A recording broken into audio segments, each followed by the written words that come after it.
Netanyahu said at the beginning of the war, we are going to get every single hostage and everybody out of Gaza. If Netanyahu says that there were lives lost because we didn't have all the equipment we needed to do the job, that's a very sad thing. And it's an indictment of the Biden policy.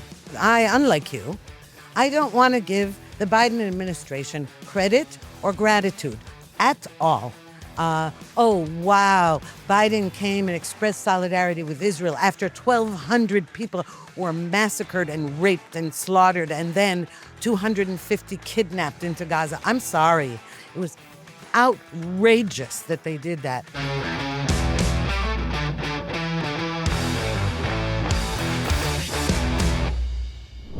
Shalom and welcome to another episode of Israel Undiplomatic. I'm your host, Mark Regev, and with my co-host, Ruthie Blum, as per usual. Today is the 28th of January, and the importance of today is the last Israeli hostage, Ran Gvili, is being buried today in Israel with his family and his friends and all of Israel present supporting this last hostage who was brought out of Gaza. How do you feel about all this, Ruthie? Well, I can tell you something, the entire country really, there was hardly a dry eye over the return of Ran Gvili. And I'll tell you, before we get to Prime Minister Netanyahu's press conference last night, in which he, it turns out, totally enraged the former Biden administration officials. Let me just, I think it's really important that we show how amazing our IDF soldiers are and how they responded after the locating, by the way, in great risk to their own lives, locating Ran Gvili's body and the news, when the news came out that he was found and being returned to Israel. Let's watch how they responded.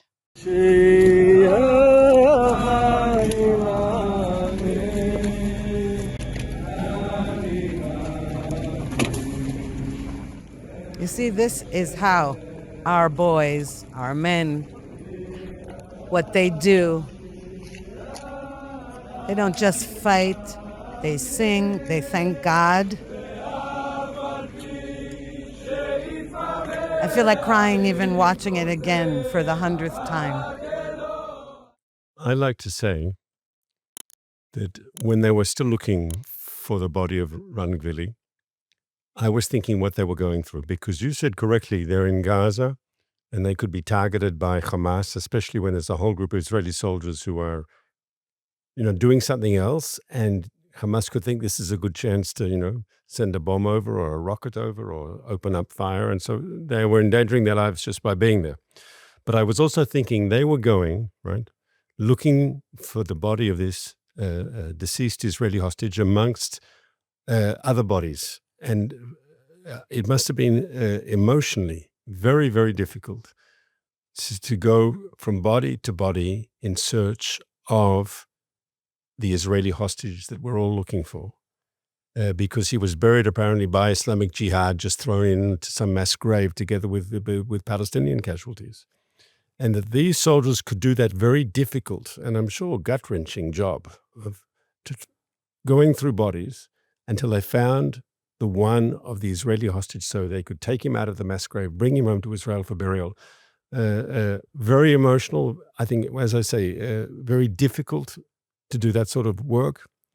I'm not sure they're especially trained for that sort of job. They're combat soldiers, yes, but nevertheless, they did it.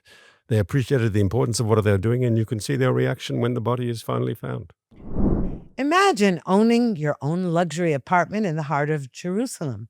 The Dream Raffle is making that possible with a $1.2 million fully furnished apartment as the grand prize. And right now, there's one final bonus round. Purchase tickets by February 2nd, and you'll be entered into a raffle for a $15,000 cash prize. Click the link below and buy your tickets today. This is also going to bring us to the topic of the anger among, former Biden administration officials who have a lot of nerve. And why is it relevant? because, as you said, these are soldiers who had to uncover graves, mass graves, that could have easily been booby-trapped. Throughout the war, there were booby-trapped houses. Hamas and Islamic Jihad booby-trapped. Soldiers were in danger all the time and were killed when their vehicles were either ambushed, or they drove over roadside bombs, or when they went into homes that were in search of weapons and terrorists and hostages. Of course, there were bombs. So in Prime Minister Netanyahu's press conference, he, aside from the fact that he was, praised the heroism of the soldiers and of Ran Gvili himself, who was an amazing hero on October 7th. He was killed after killing something like more than a dozen terrorists by himself, and he was wounded, and he was only killed when he ran out of bullets. And then he was killed, and his body was dragged into Gaza. And we should add that he wasn't there on duty. He heard about the crisis and he ran from his home. It took him an hour to get to the front line. Put on his uniform. He was in the Israel police, a special unit. He put on his uniform and he went out and did this by himself. And so one of the things his mother said, he was the first one to go in and the last one to come out. But why is this relevant to Biden? Because Prime Minister Netanyahu, when he finished his talk and he was about to finish his answering journalist questions, he said, I have something to add. He said, in 2024, there were many Israeli soldiers who lost their lives because of a lack of ammunition, and that was due to an embargo. I'm just paraphrasing, by the way, an embargo by the Biden administration at that time. Now, what we knew at the time he also said, so you can't do this, but if you withhold weapons from us, by the way, weapons and D9 bulldozers and all kinds of things, ammunition, etc., that Israel paid for. It wasn't some gift. Israel paid for all of that, and it was being withheld for Biden's political reasons. And as a result, soldiers were killed. And the reason he mentioned this, and by the way, at the time, he did say to Secretary of State Antony Blinken, listen, if you do it, we'll fight with our fingernails if we have to. We'd rather not, but we will. So when he mentioned this in passing, and how when the Trump administration came in, that problem was solved. So, of course, everyone in the Biden administration who worked at the Biden administration went ballistic and called him a liar, and it's all over social media. And they have a nerve, because they did do that. And I think it's very important to stress that right now. So I want to put it into context, if you'll allow me. It's not that I think he went for the jugular with the Biden administration, though I'm sure he knew that his comments will have results. He was starting off talking about the price Israel paid to get all the hostages out. And it was in part of that. And he was too diplomatic to blame the Biden administration specifically. He said sort of, until Trump came in, there were, in other words, he didn't actually, use the words that you used. And you rightly said you were paraphrasing, you weren't. But he was more diplomatic. But there's no doubt, and the Biden administration was public about it, they did put limitations on certain types of equipment for Israel to receive. And we knew that. And we knew that Netanyahu had publicly said, yes, that if we need to, we'll fight with our fingernails because we need to win this war.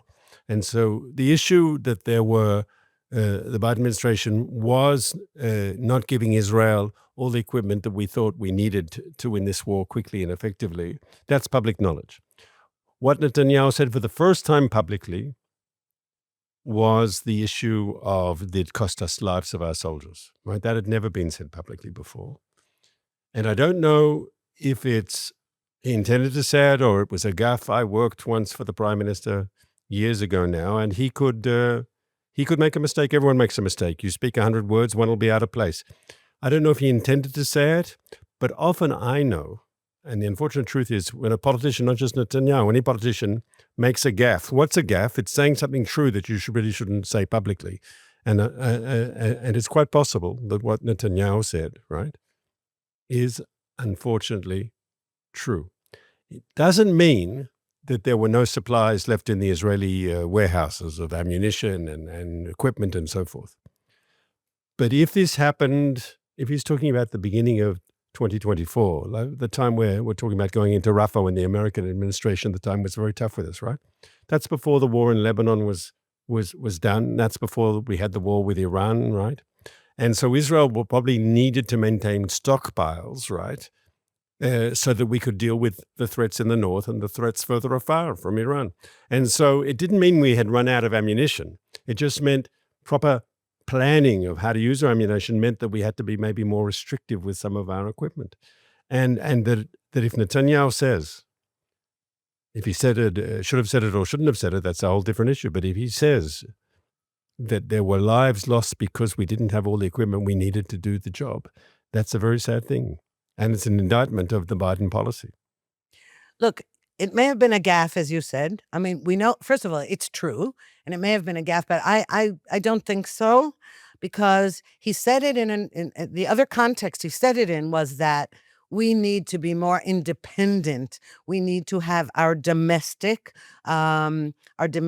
military industry bolstered so that this doesn't happen again, so that we're not dependent on in the way we were. And he has said this also to President Trump. This was a message all around.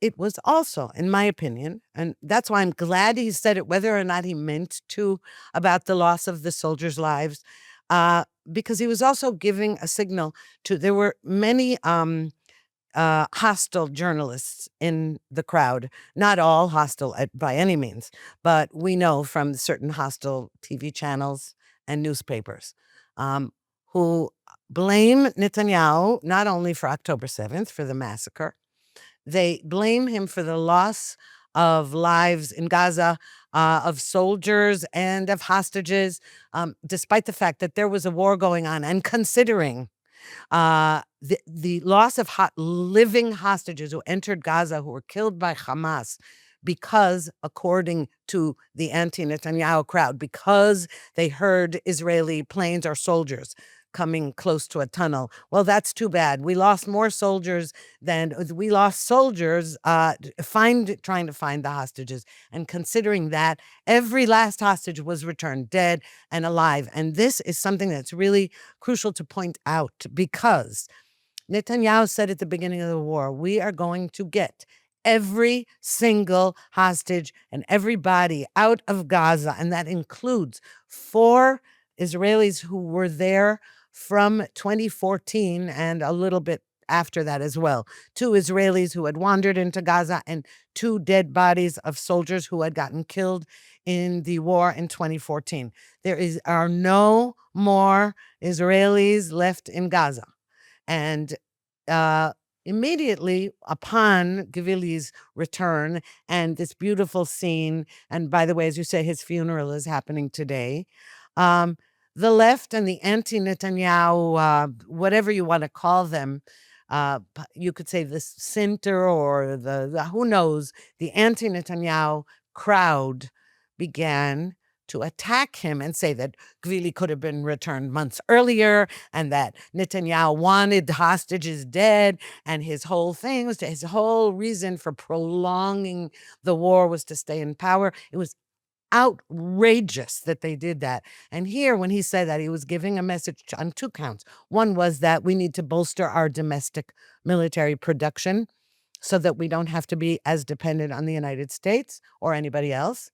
And 2 was that there were soldiers' lives lost as a result of Biden's policies. And not only, it wasn't just, because the IDF was, because Hamas heard the IDF coming and executed hostages.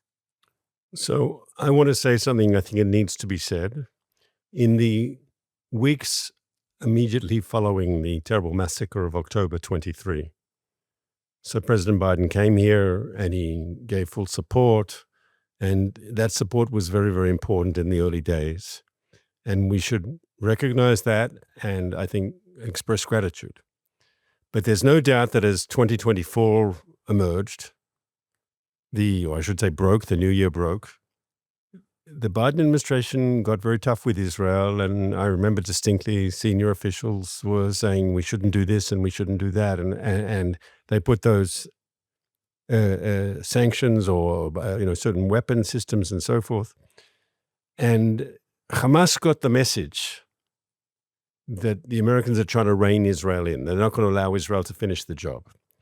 And I think from the point of view of the stated goals of the Biden administration was to get all the hostages out and to end the war, that was actually counterproductive because they were giving Hamas false hope. All that Hamas has to do is bite their teeth, take the pain, and in the end, the Biden administration is going to hold Israel back and they can't finish the job. They just have to wait out the clock until, finally the Biden administration reins Israel in or not. If that's true or not doesn't matter, but that Hamas thought it to be true because of their comments. And we remember their comments specifically about Rafah. You shouldn't go into Rafah. That's not the right thing. We don't support this.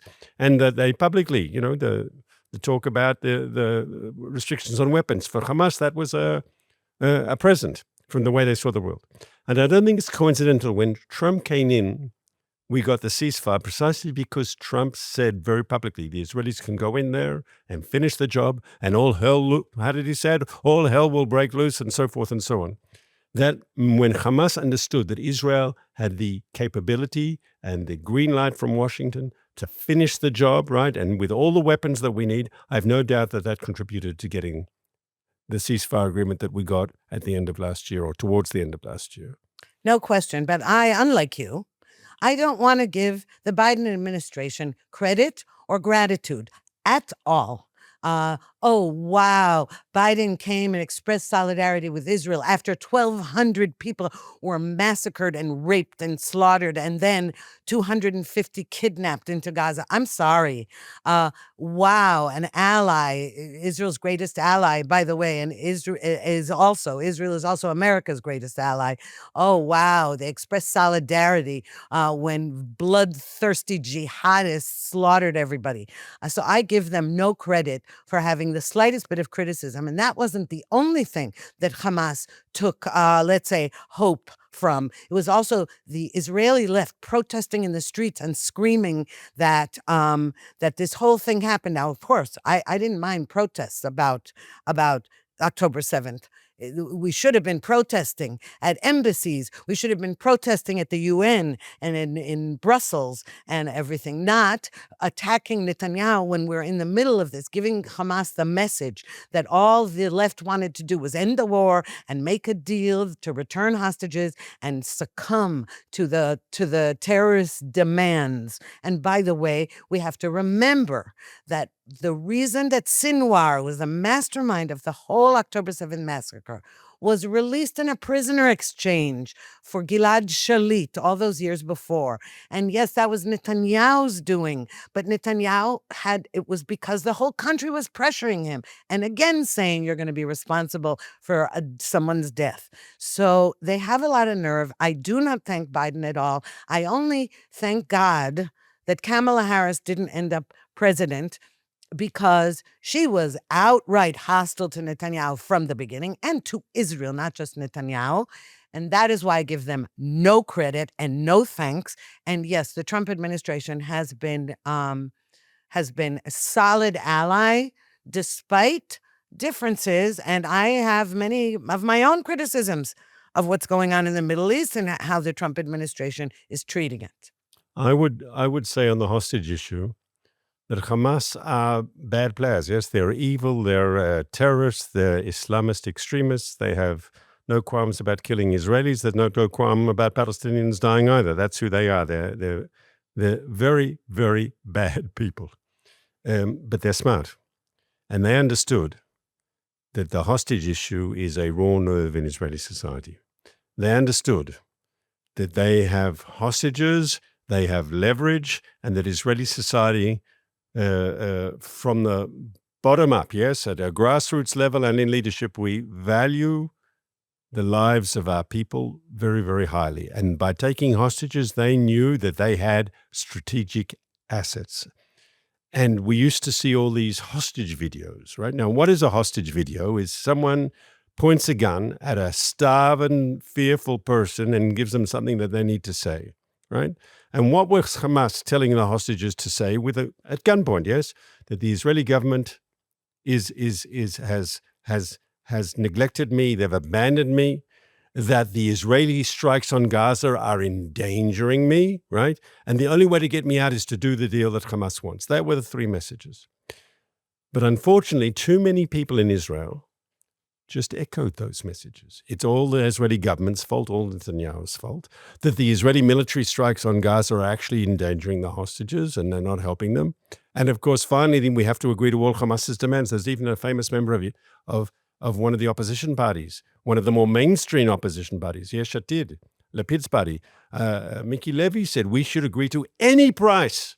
And he repeated it 3 times. Any price, he said, to get our hostages out. In other words, Hamas gives us a piece of paper and we just sign on the bottom line. And I think looking back, I hope a lot of people who've got a brain between their ears will think very carefully about how did they play into Hamas's propaganda game. Now, they said the most important thing is to get everyone out. Well, in the end, Netanyahu, through his policies, got everyone out. Would they have got everything out? Would Hamas, if really had signed on the bottom line, would they have released anyone? Especially if we agreed to all their demands that we had to pull back to the pre-67, to the pre-October 7th lines, that we would have to release all the Nakba terrorists. Sorry, not the Nakba, the Nukba terrorists, yes, the people who crossed the border and slaughtered and raped and beheaded and so forth, right? All the things that we had to agree to, and we had to sign on the bottom line that we wouldn't go back into Gaza. Do you think we would have got all the hostages out? I doubt it very much. Oh, I completely agree with you. I just want to say, you hope that somebody, all these people, anyone with a brain between his ears would come to realize that. No, all they're doing, they're doubling down on it. Not one person has said, wow, I got to tell you, nobody in Israel, and probably outside of Israel as well, whether or not we supported Netanyahu, didn't support him, it's irrelevant. Nobody believed, and that includes me, nobody believed that every last hostage was going to come out of Gaza. I got to tell you the truth. I was skeptical all along about any of them coming back, or a few here and there, and there were a few rescue operations. We kept saying, look, these are not the days of Entebbe. We can't rescue them, and Hamas will never give up. And even if they do release some, they're going to always hold on to some so that, etc. Nobody, let's face it, let's be honest here. Every time Netanyahu said, I swear, I promise we will get every last one out. Sometimes I thought, I wish he wouldn't make promises that he might not be able to keep. I know he meant to, obviously. I wasn't doubting his sincerity about wanting to do it. And I wasn't doubting his statements about how we need military pressure. I didn't doubt him at all, but I really did not believe that we were going to do it. And it happened. And he gets all the credit for that. I'm sorry, because who could have thought that was, it's a miracle. All right. And not one of the opposition people, not one journalist, not one politician, not one of the demonstrators in the streets, not one has said, well, at least he kept that promise. All they're saying is, oh, big deal. He could have saved those people months ago. They're making up lies about him, and it makes me crazy. I mean, we know it. We know who those people are, and we know that we're entering an election year, so of course they want to defeat him. But let me just say one thing. If those people think that it's going to help them electorally to keep accusing the prime minister and his government of having wanted dead hostages, if they think that's going to get them votes at the ballot box, they have another thing coming. So as far as I'm concerned, keep it up. Keep it up. All you're going to do is increase the right wing's mandates. So I'll say the following. Like you, I was very skeptical if we'd, get all the hostages out. I remember at the beginning there were over 250 hostages held in Gaza, and I thought maybe we can get a big bunch out, but we'd get them all out. Israel still has a national trauma of an Israeli pilot, or in this case he was a navigator who was shot down over Lebanon in the 1980s, Ran Arad. And still today, we don't know what happened to him exactly. We don't know where his body is. His family does not have closure. And I thought out of this 250 plus hostages taken, there'll be at least, a number of runner-ruds who will never know what happened to them. And I thought that was a realistic assessment. And I respected the Prime Minister for saying we're committed to getting them all out. But like you, I thought maybe that's a bridge too far. But he, and, through his clever navigation of the war, his relationship with President Trump obviously helped a lot, and the American support on this, the fact of the bravery of the Israeli soldiers and the public that basically supported all this, it made it all possible. And I think kudos. It is a victory. And if you talk about the political impact now, with as you say correctly, we're entering an election year. I wouldn't be surprised if you would see some of those statements that I spoke about before. We've got to agree to all of Hamas's demands, and that could well be part of the Likud election campaign. Yes, they might show those videos. They might want it to be out there because, in many ways, right? If the political opposition is giving an echo to what Hamas is telling hostages at gunpoint that they need to say in front of a camera, questions should be raised. Absolutely. And I will say that Netanyahu has said this again and again. He said it also at the opening of his press conference yesterday, that there were 3 war goals here, and this is one of them, was to return all the hostages. And I have to say, it actually should give us more faith in his ability to complete the others. Now, I mentioned before that certain policies in the Trump administration, make me nervous and make others in my camp nervous. And that's, for example, his policy towards Syria and what's going on, and whether he's really going to make good on his own vow to attack Iran, to attack the Islamic Republic. By the way, it's really important not to say Iran, because the Iranian people, we have to make sure to stress that they are not the Islamic Republic. That's why I want to make that distinction. President Trump, more than 2 weeks ago, it's now, I think, 3 weeks ago, he said to the protesters, he gave them a message: keep going in Iran, keep going. Help is on the way. Yeah. And then we read in the New York Times that Israel said, hold up, we're not ready yet to sustain an attack if there's a retaliation. And Netanyahu did say, if Iran attacks us, we're going to retaliate with strength they've never seen before. Although you and I, know that I've said all along, stop saying we'll retaliate and let's preempt, because I don't want to be sitting ducks here. We don't want to be sitting ducks. But here's some good news. Every night, everyone goes to bed and says, is it happening tonight? What's happening? Is America going to attack? Is Israel joining in or not, or whatever? But here is something that President Trump said yesterday. Let's take a look what he said about Iran and about preparations for a possible attack on Iran.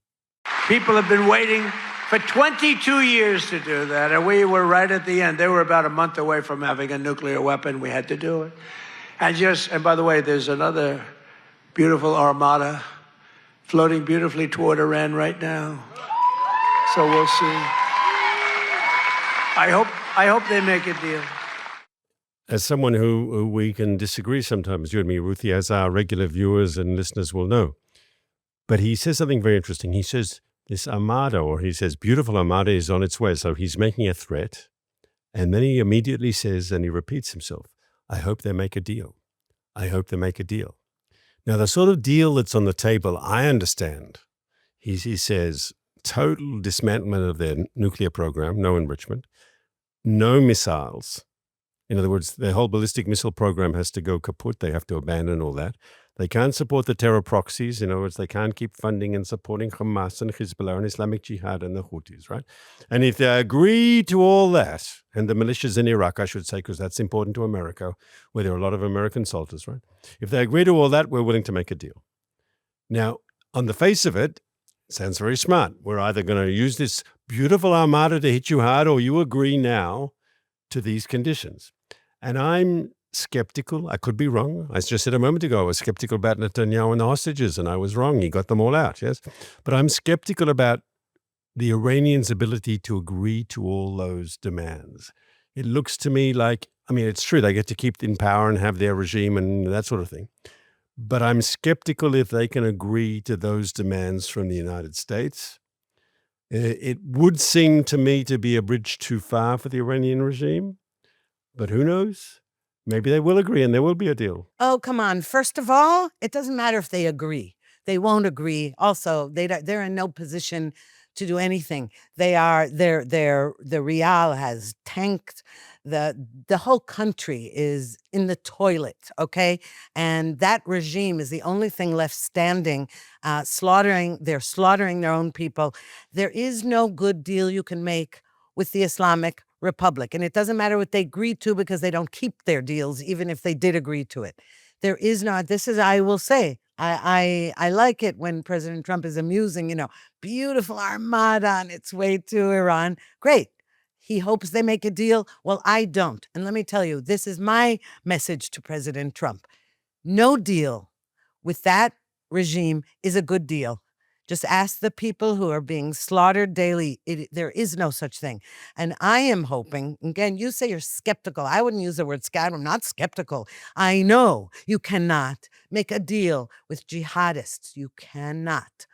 And we'll see what happens in Gaza, etc. But the point is about Iran, all I can say is he'd better be going to be preparing to use that beautiful armada.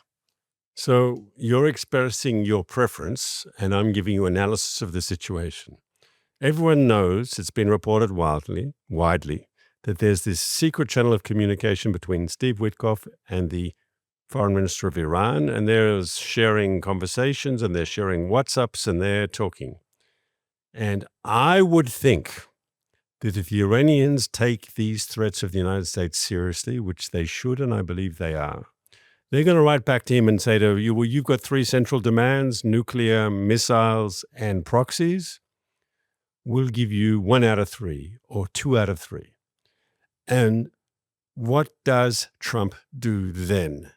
And my question to you is, you've expressed your preference. Your preference is America goes in there and the regime is changed because the people uprise, not because of American tanks, but because the people see the regime's being targeted, and the Revolutionary Guards headquarters is taken out, and the intelligence is taken out, and the besieged is taken out, and maybe the supreme leader and the parliament is taken out, and then the people rise up and take over. Okay, that's your preference, and that's probably my preference too. The question is, what is your analysis? Because if the Iranians, now seeing this, Trump's words, beautiful armada getting closer to them, do they say, okay, we'll give you 2 or 1.5 out of 3, and what will Trump do then? Okay, you want my analysis and not just my hopes and dreams? Yes. My analysis is, first of all, it depends on which part of his administration he's actually going to listen to. And don't get me started on Steve Witkoff and Jared Kushner, okay? Because, I know that a lot of the Israelis, especially the anti-Netanyahu crowd, just love Steve Witkoff because they say that he saved all the hostages. Never mind, that's for another podcast, okay? But we have other people in the administration, Marco Rubio, and right now J.D. Vance. I have to say he came out on the side of, yes, attacking Iran, which is interesting.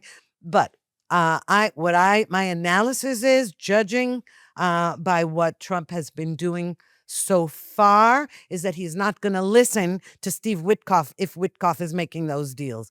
And I find it appalling that Witkoff is talking to them, but we know he talks to Qatar. He just loves his Qatari buddies, he and Jared Kushner, and we know that they have also financial interests in Qatar, but that doesn't mean that therefore the administration should roll over and play dead in front of a regime that itself is collapsing, it is imploding, but as a last hurrah, it's just killing tens of thousands of innocent people. So if we don't take, and by the way, it was Holocaust Memorial Day, Remembrance Day yesterday. And I think I don't like to compare the Holocaust to any other genocide in the world because it's its own thing and it's against the Jews.